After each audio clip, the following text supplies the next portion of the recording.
speak mostly in high-pitched squeals directly into the microphone. And grunts. I'll just do an impression of a bunch of various marine mammals communicating with one another. That'll be easy to distort.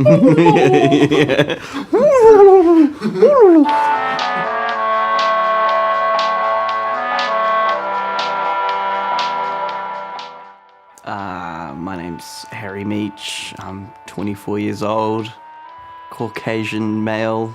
I'm from Wainuiomata, it's outside of Wellington. I didn't really do much theatre until I was about 17, and then I got introduced to it as an exchange student in the States. I basically was lucky enough to be the subject of favouritism in that context and got a whole lot of roles, some of which I didn't really deserve to get, but it was awesome because I just got a huge amount of experience and support and encouragement. I've written two full-length plays by myself. I've co-written another full-length play with two friends of mine, and I don't know if you count some of the ones that are really bad, maybe half a dozen or 8 short plays.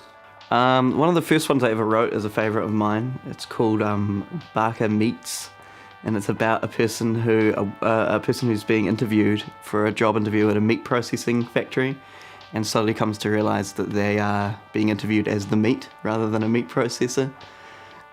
So you could say cannibalism is a running theme in some of my writing. When it first started, it was just an exercise in writing and it didn't have a goal or a purpose.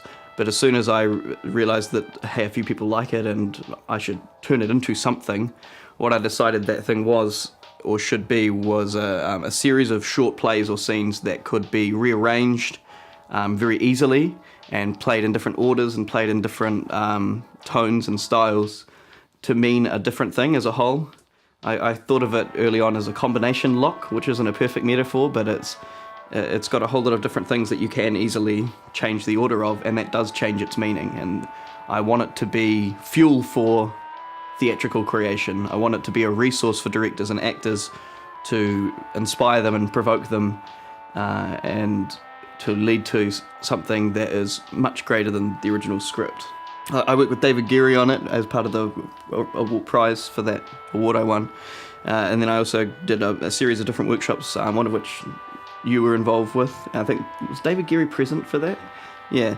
And then we did another thing we got was professional actors who did a read-through of it up in Auckland. And then when I was in America a second time, I had the opportunity to do an actual staged run-through of it, but with a zero budget and lots of constraints. And it wasn't an ideal production, but it sort of allowed me to sit on his feet and see actors acting it, and that informed rewrites a lot as well. And then I did sort of a big rewrite at the end of that process, and then a few months after that, you approached me about it, and I basically just gave it to you and said, do whatever you think is best. You've really run with that in a big way, and so that really showed through in the performance, because I wasn't quite sure what I was going to see moment to moment, which is a weird feeling for something that you've written, you know? Would have been the beginning of my 3rd year of university. We'd known each other very well, me and Nick, for a while, and we'd done a lot of classes together, and we sort of eye to eye on a lot of things, I think, generally speaking, just as people. And I needed a place to live, and we ended up flatting together for a while. And it was sort of a boot camp kind of situation with Vic, especially in the last year, where you were just either living at the theatre space or you were asleep. Those were your 2 modes of being. So we were just forcibly around each other all the time. 14, okay. 28. Damn, okay. No, let's see. Always pay attention to everything, but don't always take it seriously, except when it's actually important. Only you can decide when that is. I'm serious. Am I? Maybe.